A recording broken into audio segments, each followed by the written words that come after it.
It may be 4 months away, but the city of Austin is already thinking about Christmas.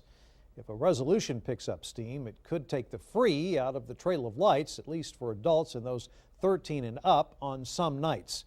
KXAN's Ignacio Garcia explains where they want your money to go. I was a botanical garden. Joe Ruiz moved to Austin from El Paso 8 years ago. He says going to the Trail of Lights has become an annual family tradition.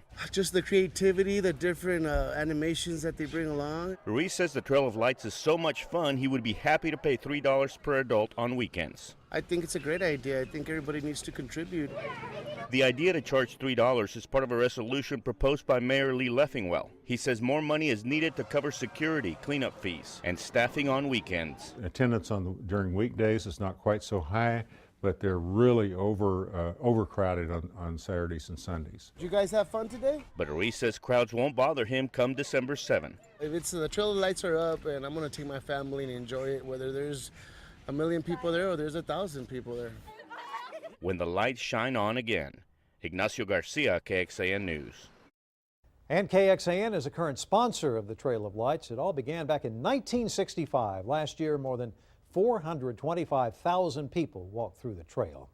You may remember the Trail of Lights has had some challenging times in the last several years.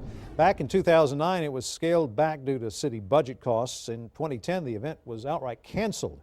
In 2011, there was a discussion about letting private companies take over and charging up to $5 a ticket, but that fell apart and the event was canceled again. In 2012, it finally came back thanks to help from the Runtex Foundation, and just last year, the Trail of Lights Foundation was created to raise money for the event. You may also recall another Austin institution recently changed their policies. In November of last year, the LBJ Presidential Library Museum started charging up to $8 per visitor. The move was to help fund renovations and improvements at the site. The Johnson family supported this change.